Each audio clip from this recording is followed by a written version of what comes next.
मी कैलास सोनवणे आपले हार्दिक स्वागत करतो। सुरुवातीला पाहूया 24 तासातील ताज्या घडामोडी।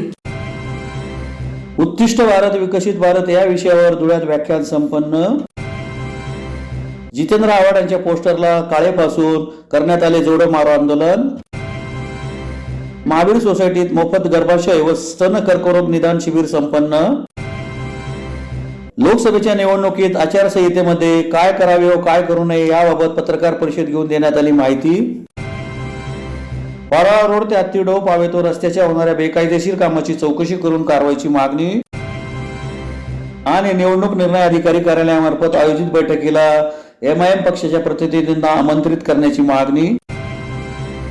आता बातम्या विस्ताराने। धुळे एज्युकेशन सोसायटी तर्फे शहरातील JR सिटी हायस्कूलच्या सभागृहात उत्कृष्ट भारत विकसित भारत या विषयावर ज्येष्ठ विचारवंत आणि पत्रकार डॉक्टर उदय निरगुडकर यांच्या व्याख्यानाचे आयोजन करण्यात आले होते। धुळे एज्युकेशन सोसायटी तर्फे उत्कृष्ट भारत विकसित भारत या विषयावर मुंबई येथील ज्येष्ठ विचारवंत आणि पत्रकार डॉक्टर उदय निरगुडकर यांच्या व्याख्यानाचे JR सिटी हायस्कूलच्या सभागृहात आयोजन करण्यात आले होते। कार्यक्रमाच्या अध्यक्षस्थानी धुळे एज्युकेशन सोसायटीचे उपाध्यक्ष डॉक्टर महेश घुगरी हे उपस्थित होते। प्रमुख अतिथींच्या हस्ते सरस्वती देवी भारत मातेच्या प्रतिमेचे पूजन करून मान्यवरांचा सत्कार करून व्याख्यानाला सुरुवात करण्यात आली। या प्रसंगी खासदार डॉक्टर सुभाष भामरे, माजी आमदार राजवर्धन कदमबांडे, भाजप जिल्हाध्यक्ष गजेंद्र रामपळकर, माजी महापौर प्रतिभा चौधरी, माजी महापौर जयश्री आयराव, हिरामन गवळी, संस्थेचे मानद सचिव संतोष अग्रवाल, डॉक्टर मंदार मस्कर यांच्यासह प्राचार्य, शिक्षक, शिक्षिका तसेच कर्मचारी व नागरिक मोठ्या संख्येने उपस्थित होते।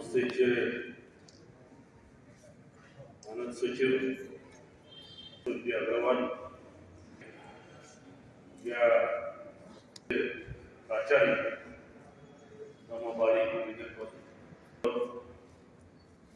मुला मुलाचे नागरिक, शिक्षिका,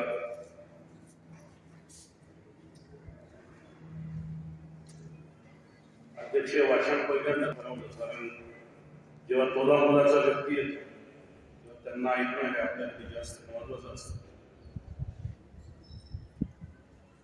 सर, विकसित भारत म्हणजे काय असं मी जेव्हा बघितलं, लक्षात घ्यायला सुरुवात केली, तेव्हा माझ्या लक्षात आलं की आपण आज जे डिजिटल क्लासरूमचं बघितलं ते म्हणजे विकसित भारत। UPIचं पेमेंट म्हणजे विकसित भारत।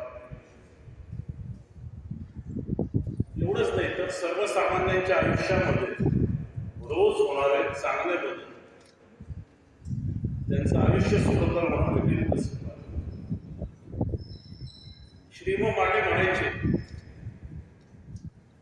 तुमच्या एका पुस्तकात त्यांनी लिहिलं होतं की देश म्हणजे देशातली माणसं, आणि त्यांनी सांगितलं की आरमाराचा जो स्पीड आहे, आरमाराचा वेग आहे एखाद्या देशाचा, तो कसा काढला जातो तर त्या आरमारामध्ये जी सगळ्यात कमी वेगाने चालणारी नाव असते, त्या नावेचा जो स्पीड असतो तो त्या देशाच्या आरमाराचा स्पीड असतो। या विकसित भारतामध्ये, नवीन भारतामध्ये जो सर्वसामान्य माणूस केंद्रबिंदू मानलेला आहे, त्याचा विकास हे उद्दिष्ट डोळ्यापुढे ठेवून 2047 पर्यंतची वाटचाल आपल्या माननीय पंतप्रधानांनी आखली। विकसित भारत म्हणजे माझ्या दृष्टीने आणखी एक गोष्ट, पूज्य साने गुरुजींनी सांगितलं होतं, बलसागर भारत हो विश्वात शोभलेला। माझी मामे बहीण दुबईमध्ये आहे, माझ्या अनेक नागरिक अमेरिकेमध्ये आहे, वेगवेगळ्या देशांमध्ये। निरगुडकर साहेब ते मला सांगायचे की आम्ही 10 वर्षापूर्वी जेव्हा या देशांमध्ये राहत होतो तेव्हा भारतीय म्हटलं की आमच्याकडे असं तुच्छतेने, नकारात्मक दृष्टीने बघितलं जायचं। विषय देता आले असते, नाही देता आले असते, निवडणुका काय होणार, काय, त्याचं कारण संपूर्ण विवेचन जे तासभराचं असणार आहे त्याच्यामध्ये 3-4 भाग आहेत।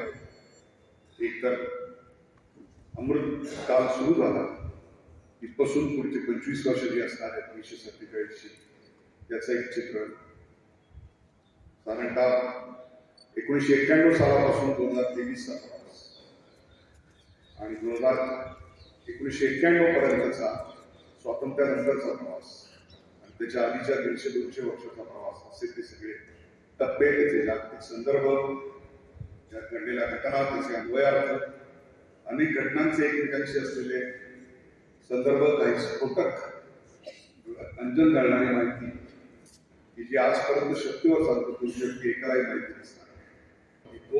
5 सेटची मॅच असते दुसऱ्याकडे, 2 सेट दोघांनी जिंकलेले असतात आणि शेवटच्या सेटमध्ये दोघांनी समसमान गुण मिळवले असतात आणि त्यावेळेला डिफरन्स ऑफ 2 खेळले जातात आणि सर्व्हिसवर एखादा मॅकेनरो किंवा फेडरर पहिली सर्व करतो आणि सर्व बॉडी म्हणा किंवा डायरेक्ट सर्व्हिसवर पॉईंट घेतो आणि then he tosses the ball हवेत उडवतो.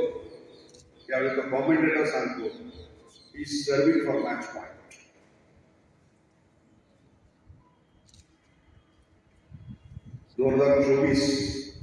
हे साल 500 वर्षानंतर आलेला मॅच पॉइंट है. अगर इसे हमने गंवा दिया, इसे हमने खो दिया तो शायद हमें 500 साल तक ये दोबारा नहीं आएगा. आणि म्हणून दिल्लीमध्ये ज्या मिशनवर मी काम करतोय त्याचं जे नॉलेज आहे, त्याची इन्फॉर्मेशन आहे, ते फक्त बोर्डरूममध्ये न राहता तरी सर्वसामान्य माणसाच्या आयुष्यात यावी, त्याची जागृती निर्माण व्हावी, त्याकरता 100हून अधिक ठिकाणी अशा प्रकारची मी वक्तव्य करावी असं एक मनानं घेतलं. त्यातलं आजचं 1 नोव्हेंबर पासूनचं माझ्या अंदाजाप्रमाणे आपलं 90वे भाषण आहे, जे 4 भाषांमध्ये करतोय. माजी मंत्री जितेंद्र आव्हाड यांनी निळ्या गमछाचा अपमान केल्याप्रकरणी धुळे जिल्हा राष्ट्रवादी काँग्रेस अजित पवार गटातर्फे झाशी राणी पुतळ्यासमोर आव्हाड यांच्या पोस्टरला काळेपासून जोडेमार आंदोलन करण्यात आले. माजी मंत्री जितेंद्र आव्हाड यांनी समानतेचा प्रतीक असलेल्या निळ्या गमछाचा अपमान केल्याप्रकरणी धुळ्यात राष्ट्रवादी काँग्रेस अजित पवार गटातर्फे त्यांच्या पोस्टरला काळेपासून जोडेमार आंदोलन करण्यात आले. खासदार राहुल गांधी यांची भारत जोडो न्याय यात्रा मुंबई येथे रविवारी दाखल झाली. या निमित्त भिवंडी येथे रॅली काढण्यात आली. या रॅलीत राष्ट्रवादी काँग्रेस शरद पवार गटाचे माजी मंत्री जितेंद्र आव्हाड यांना एका कार्यकर्त्याने निळ्या रंगाचा गमछा दिला. मात्र जितेंद्र आव्हाड यांनी तो झेंडा सर्वांसमोर भिरकावून दिला. परिणामी आव्हाड यांच्या या कृत्यामुळे समस्त आंबेडकरी जनतेच्या भावना दुखावल्या. या पार्श्वभूमीवर सोमवारी धुळे येथे जितेंद्र आव्हाड यांच्या या कृत्याचा जाहीर निषेध करण्यात आला. झाशी राणी चौकातील राष्ट्रवादी काँग्रेस अजित पवार गटाच्या कार्यालयासमोर जितेंद्र आव्हाड यांच्या प्रतिमेस काळेपासून जोडे मारो आंदोलन करण्यात आले. या प्रसंगी पदाधिकाऱ्यांनी जितेंद्र आव्हाड यांच्या विभत्स कृत्यावर संतप्त भावना व्यक्त केल्या. तसेच जितेंद्र आव्हाड यांच्या विरुद्ध शासनाने कठोर कारवाई करण्याची मागणी केली. यावेळी राज्य सरचिटणीस इर्शाद जहांगीरदार, महेंद्र सिरसाट, जिल्हाध्यक्ष सुरेश आयरे, शहराध्यक्ष राहुल पोळ, शहर जिल्हाध्यक्ष कैलास चौधरी, महिला जिल्हाध्यक्ष जया साळुंके, संगीता कैरनार, संगीता पाचपुते, फरजाना शाह, रवींद्र आगाव, कुणाल पवार, राजेंद्र चितोडकर आदी उपस्थित होते. भिवंडी येथे रॅलीमध्ये बरेचसे कार्यकर्ते त्या ठिकाणी होते. राहुल गांधीच्या रॅलीमध्ये एका व्यक्तीने त्या ठिकाणी निळा गमछा देण्याचा प्रयत्न केला.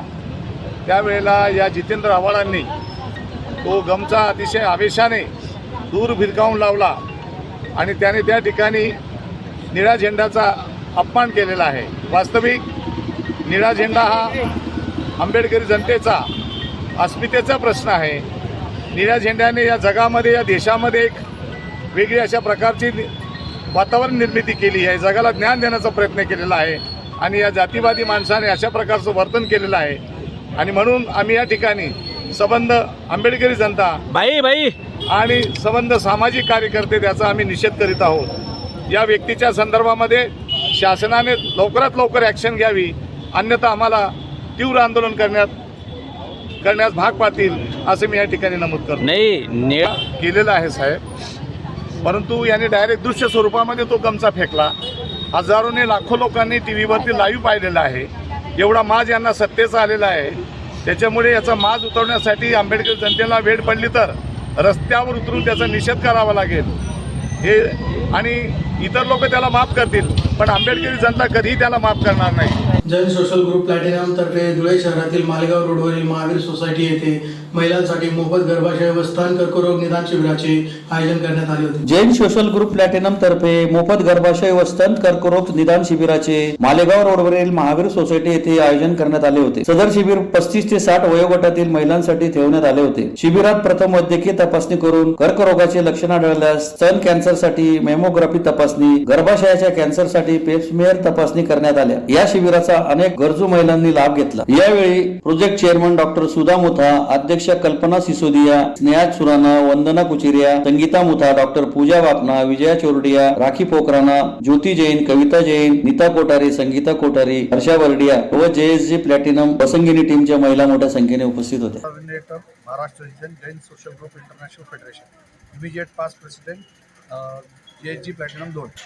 आज आम्ही महिला दिनाचे औचित्य साधून इथं अमरावतीहून एक कॅन्सर व्हॅन मागवली आहे, जिथं आमचे मेंबर आणि जैन समाजातली सर्व लेडीजांचं मेमोग्राफी आणि पॅप्समियर या कॅन्सर निदान टेस्ट होणार आहे.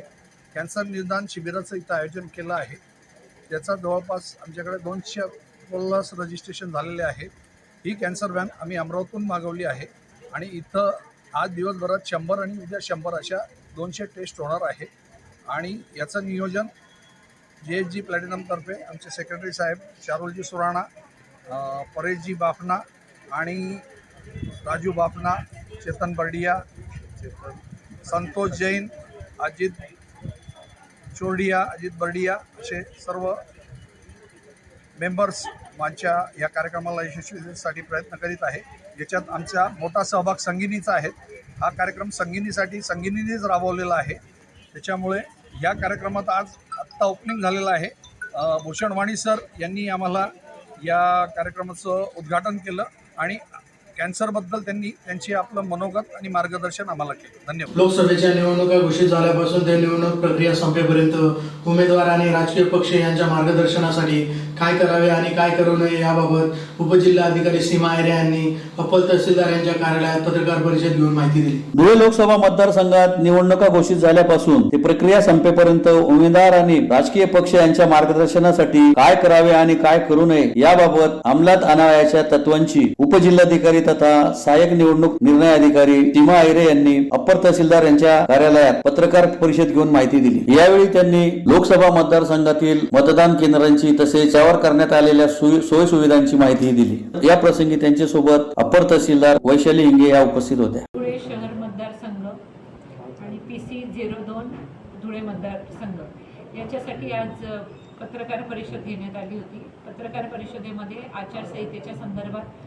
काय करावे काय नाही करावे आणि आयोगाच्या निर्देशानुसार पब्लिक प्रॉपर्टीज आणि शासकीय कार्यालयांमध्ये जी काही कार्यपद्धती आहे आचारसंहिता जाहीर झाल्यानंतर त्याबाबत काय काही कार्यवाही करण्यात आली. तसंच आचारसंहिता लागू झाल्यानंतर स्थापन झालेले वेगवेगळे पथक आणि त्यांची कार्यपद्धती याच्याबद्दल सगळ्यांना अवगत व्हावं याच्या संदर्भात आज ही मीटिंग घेण्यात आली होती. आपले धुळे शहर मतदारसंघात एकूण 280 मतदान केंद्र आहे. त्याच्यापैकी 144 मतदान केंद्रांवर आपण वेबकास्टिंग करत आहोत. 35 मतदान केंद्र जे आहेत ते आपले क्रिटिकलमध्ये आहेत आणि आपला जो मतदानाचा टक्का आहे तो वाढावा याच्यासाठी प्रत्येक चौकामध्ये प्रत्येक ठिकाणी स्वीप अंतर्गत वेगवेगळे पथनाट्य, अहिराणी भाषेतले लोकगीतं, शायर, पोवाडे अशा माध्यमातून लोकांमध्ये जनजागृती करण्यात येत आहे, जेणेकरून मतदारांनी जास्तीत जास्त मतदानाच्या दिवशी बाहेर येऊन मतदान करावे ही अपेक्षा आहे. आचारसंहितेचा भंग होऊ नये याच्यामध्ये मतदारांवर प्रलोभन ठेवण्यासाठी जे वेगवेगळे मार्ग अवलंबले जातात, उदाहरणार्थ मद्याचं वाटप होतं किंवा पैसे वाटप केले जातात, याच्यासाठी आपण पूर्ण मतदारसंघामध्ये 3 स्टॅटिक सर्वेलन्स टीम लावलेल्या आहेत. त्या नोटिफिकेशनच्या डेटपासून ॲक्टिवेट होतील. तथापि आपण आचारसंहिता लागू झाल्याबरोबर एक 24/7 नियंत्रण कक्ष आणि आचारसंहिता कक्ष हे आपले ॲक्टिवेट झालेले आहेत. नियंत्रण कक्षामध्ये 24 तास आपले कर्मचारी असतात. मतदारांना किंवा कुणालाही काही कंप्लेंट असतील तर ते त्या नंबरवर कंप्लेंट करू शकतात. त्या व्यतिरिक्त आपले फ्लाईंग स्क्वॉड्स आहेत. त्याच्यामध्ये अशी कुठलीही कंप्लेंट आली तर ती आमची टीम तिथं तात्काळ पोहोचेल आणि त्या असे काही कंप्लेंट्स असतील किंवा काही वाटप होत असेल तर त्याच्यावर तात्काळ कार्यवाही केली जाईल. धुळे शहरात सार्वजनिक बांधकाम विभागाकडून पारोळा रोड ते हत्तीडोह आयोध्याच्या रस्त्याच्या होणाऱ्या बेकायदेशीर कामाची चौकशी करून कारवाईची मागणी राष्ट्रवादी काँग्रेस अजित पवार गटातर्फे जिल्हाधिकाऱ्यांना निवेदनाद्वारे करण्यात आली आहे. धुळे शहरात सार्वजनिक बांधकाम विभागाकडून पारोळा रोड ते हत्तीडोह पावेतो रस्त्याच्या होणाऱ्या बेकायदेशीर कामाची चौकशी करून कारवाई करावी अशी मागणी राष्ट्रवादी काँग्रेस अजित पवार गटातर्फे जिल्हाधिकाऱ्यांना निवेदनाद्वारे करण्यात आली आहे. निवेदनात म्हटले आहे की शहरातील पारोळा रोड ते हत्तीडोह पावेतो डीपी रस्त्याचे काम सुरू आहे. सदरचा रस्ता हा महानगरपालिका हद्दीतील प्रस्तावित रस्ता खाजगी क्षेत्रातून तसेच कृषी महाविद्यालयाच्या जागेतून जाऊन पारोळा रोड येथे संपतो. पैकी 2 किमी रस्ता सद्यस्थितीत खाजगी शेती केली जाते व काही कृषी महाविद्यालयाची तर काही जागा ही मनपा घनकचरा डेपोची जागा बाधित होत आहे. या रस्त्यात येणाऱ्या शेतकऱ्यांच्या जागांचे भूसंपादन झालेले नाही तसेच मनपाचा कुठलाही ठराव केलेला नाही. परस्पर रस्त्याचे काम मंजूर करून घेतले आहे. शेतकऱ्यांच्या जमिनी अधिग्रहण हे बळजबरीने करत आहे. मनपा मालकीचा व कृषी महाविद्यालयाच्या जागेबाबत ना हरकत दाखला आवश्यक असून तो अद्याप पावितो घेतलेला नाही. त्या ठिकाणी रस्ता तयार करताना अंदाजपत्रकानुसार न करता तसेच तांत्रिकदृष्ट्या चुकीच्या पद्धतीने करीत असल्याचे निदर्शनास आले आहे. महासभेला विषय ठेवलेला खूप केलेला आहे. त्या ठिकाणी धुळे शहराच्या कचरा डेपोच्या कचऱ्याचा भराव करून जागेची लेवलिंग केली जात आहे.